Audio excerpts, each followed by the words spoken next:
All right, everyone, let's get started.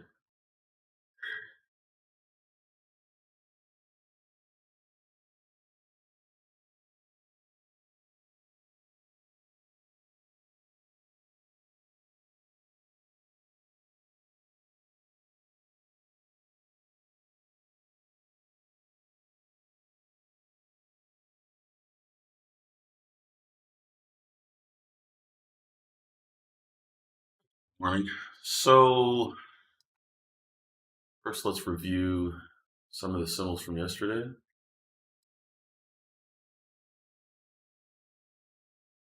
All right, so first up is HPCO. It's already on the screen. This was the biggest percent gainer of them all yesterday. Before yesterday, this stock was trading under $1 per share. And as of yesterday, it started out somewhere around $1.25 a share. And he had a pretty aggressive move up at first. Sold off for a while. It was going sideways for a long time. Then it abruptly sold off here, went lower. Then you had the very nice turnaround right there, setting up for another move up. So either you caught it here when it was just starting, or when it broke out there, one of the two. And then very nice move up to the over $4. And after that was just basically a mess into the end of the day. But you had really good moves here and here. Move down, of course, potentially exploitable, but I would say not so much. This move right here, it started to move up and it just got squashed as soon as it got to the high that it reached earlier. So after that point, there was no follow through. It just got smashed right away. So that would be your clear evidence that that's not going to work. So hopefully, if you had attempted to get in at that point, I hope you didn't decide to hold and hold and hold as it went down. As I've always warned, that you have to be willing to get out of the trade quickly if it's not looking like it's going to work out. And certainly there, it did not look like it was going to work out. So that's that. Now, as far as next, we have I remember that called that yeah, it did. So AVRO, this one was one of the pre-market. So was HPCO was a pre-market opportunity as well. We saw that in our pre-market list. So here's AVRO, which wasn't really that great at the open. It moved, but just very choppy, not very clear bias. Slumps here, and then it gets into a trend over here. So it was basically you had your classic, move up, pull back for a while, stays down, then finally turns the corner and then starts to go up. So this is, of course, something we always look for. One of the reasons I always say to keep an eye on stocks that have been moving early in the session, because oftentimes they will move later. So you got to keep them on your radar, set alerts, basically make sure you're not forgetting about them, because a lot of times they do come back. This one definitely did. So it went from about 147 and had a very consistent move up, no serious pullbacks. Basically just continued the trend along the VWAP all the way up to the close. Almost closed on the high too. So this one was pretty easy to exploit if you caught it from here. In the morning, it was not. So it was a good opportunity. And this was another stock that showed up in the pre-market yesterday when we were doing this on YouTube yesterday. That's where it showed up. All right, so next up is IQ. IQ, not its best day. It moved up. I wouldn't say it was the best day. So here it is. It just gapped higher, immediately went up, pulled back, a nice little second move. Not really impressive, but after that, this went sideways. So there was a little bit in here to gain, but not much. So I would say shouldn't have resulted in a loss, or if it did, it shouldn't have been a significant loss. But I wouldn't say that this was the most dynamic move. Obviously, HPCO was. All right, next up we have Sono, Sono. This was another stock that came onto the radar a little late. This wasn't a pre market, but we did notice it. So, first move down, turns around, starts to go up. So, after the initial decline on the rebound, there was a bit of a window there to catch some of that move. So, I would say from here maybe to there was exploitable. Then after that, just sold off.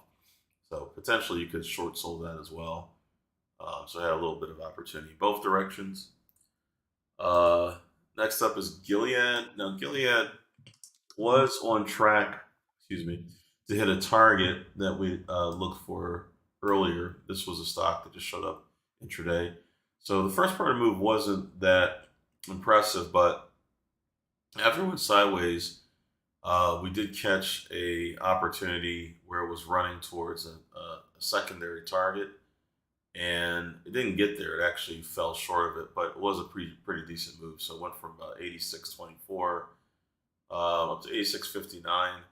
Not a huge amount of dollars, but nevertheless, it was fairly predictable what happened. But then after that, it basically sold off. So by the time it got to around here, it's pretty clear it's going down. So it was exploitable in the negative direction as well, as the markets in general were selling off.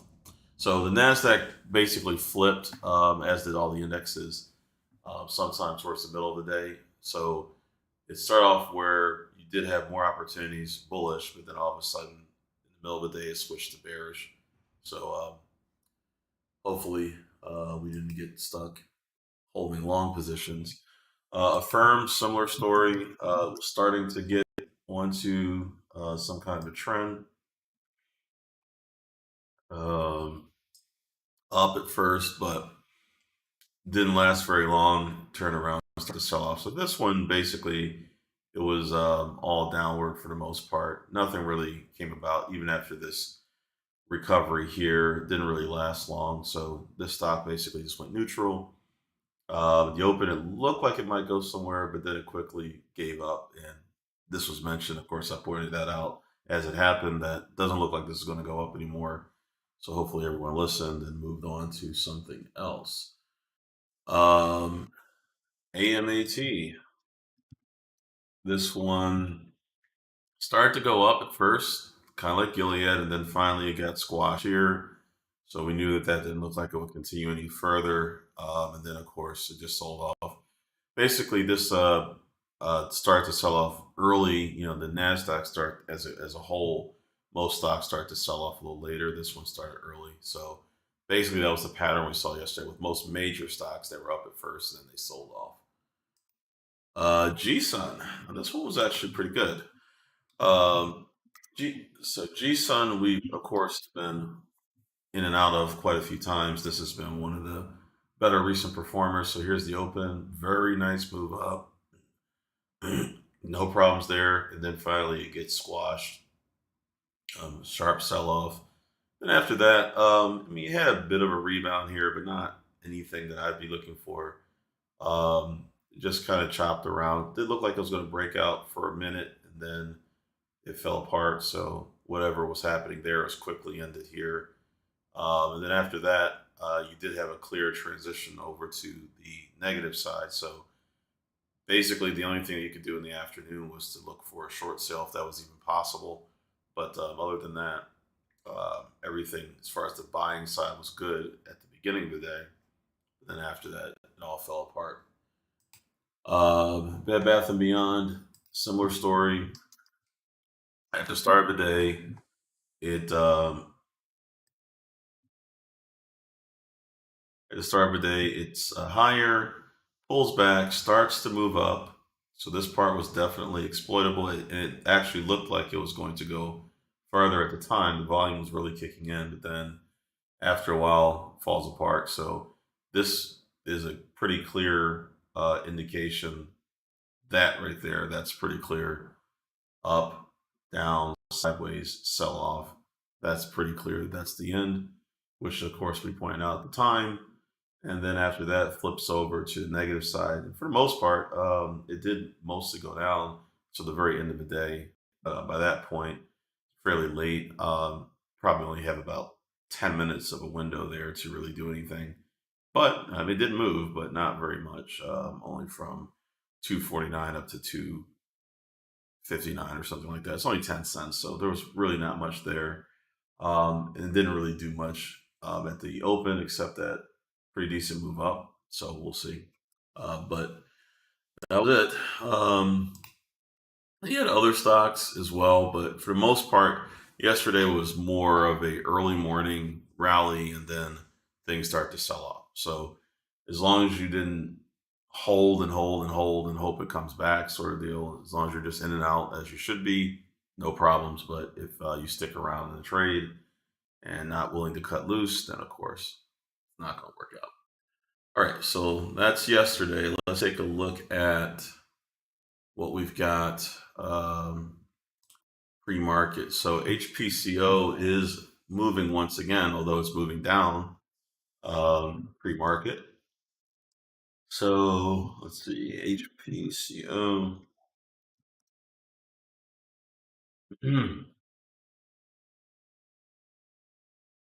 HPCO currently is down 63.86%, trading 7.9 million shares. I'll definitely add that to our radar for this morning since it is very active. So that is on our radar for today.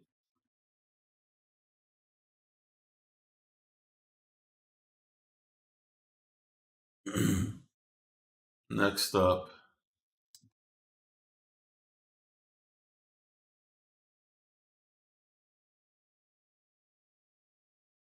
this one I'm not sure. Let's see, SPPI.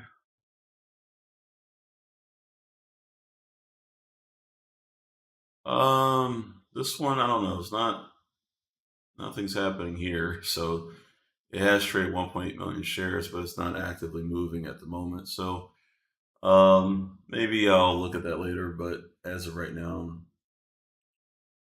um, don't see much going on. So okay, moving on. Uh, AVRO, not enough volume. Um, XPON,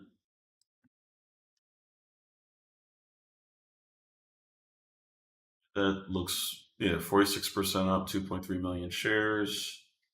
Okay, looks interesting. Currently trading at about 292, went to a high of 385. News, let's see. Selected by Cube Series as exclusive supplier of lithium ion batteries for ultra lightweight foldable camper. Okay, well, that might be something. So I'll put that on the radar for this morning. At least that's an actual deal that will result in revenue. So this move up will probably be more sustainable because there's an actual reason for it to sustain. But we'll see. FFIE, no. Uber, nope, can't do that. That one. Yeah, Lyft is down big time. Um, so looks like Lyft is down. Wow, 31%. That's ugly. Of course, this is all for earnings. It's, it's no Uber. Yeah. Let me see if Uber went down. Not much. It is down. But so is the NASDAQ. So yeah. So Lyft probably can go up a little bit. It might be a little oversold right now. So I'll put that on the radar for this morning, just for this morning. Not something we need to watch long term. LYFT. Okay, we got Lyft.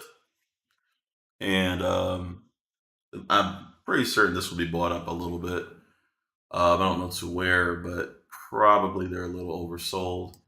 Um, looks like wow, they really missed on earnings.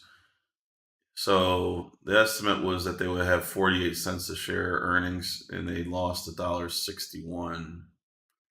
Man, that's a massive. That's a really big disappointment. So, yep, not looking so good. For them at least. All right, Bed Bath and Beyond. Let's see. Um, doesn't look like it's doing much. Pre-market, actually. Yeah, not doing much pre-market. All right, I won't add that to our radar for this morning. I'm keeping Bed Bath and Beyond on our longer term list because every now and then it does something really impressive, but lately it's not been moving quite as much as it was like a week ago. So, see. All right, here we have HILS. This one actually was something that showed up. Here, there it is, right at the top. This showed up another day, looked interesting. Currently up 75%, trading at $2 on 11.9 million shares. So definitely watching this. News is demonstrated significantly greater tumor inhibition combining blah, blah, blah, blah, blah. Okay, whatever it says. So I will add that to the radar as well. HILS. Looks like Hexo is active as well. Currently up 11.43%. Went to a high of $2. Looks like it's going to be active today. I'll put Hexo on the list today. Eventually, I'll have to take it off this list here because it keeps getting smaller range. So eventually, it'll have to get kicked off the list. But for now, it's still there. I'll check out SQL in a second. Let me just get through my others that are on the list. Let's see, Lucid looks like it's active pre-market, but I don't know if it's no, it's only trading half a million shares, so no big deal there. Um,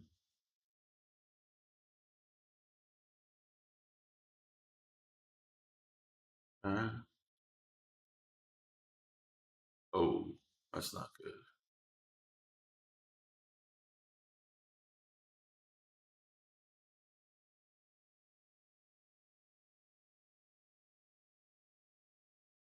I was looking at another stock. Oh, that's unfortunate. Oh well. Okay, so APPH, no. All right, SQL, let's see. Yep. What's the news here? Doesn't really say. Okay. But it is moving. So SQL, that should be added as well. That is currently trading 15 million shares. 138% is the current performance. So we'll see what happens there. But yeah, add that to our radar. I don't see the news on why it's up so much. So could just end up being a pump and dump at the open, but we'll see. So we'll add that as well. All right. As far as economic data, sorry, wrong screen, is concerned, today we've got preliminary UOM consumer sentiment at 10 a.m. Eastern. So basically an hour from now. Inflation expectations, FOMC member Waller speaks, federal budget balance, all of those happening today. So we should get some significant activity off of um, this information. Looks like Canadian employment change positive. They were expecting 15,000. They got 150,000. Wow. And unemployment rate is 5%, better than what they expected. So, yeah. So Canada, of course, is not us, but they're neighbors, so that should have some modest impact on us. So Nasdaq presently is starting to move back up, so that should move up a lot of stocks, but we'll see what happens, and we'll go from there. All right. Other than that, nothing else to report right now. So I'll wrap up for this morning. For anyone who may be watching this broadcast who's not a part of our program, be sure to check out fundertrading.com, our website, to learn more about us and how you can get funded to trade for our company. All right. Have a good one, folks. And I'll see you guys in the coaching room in a few minutes.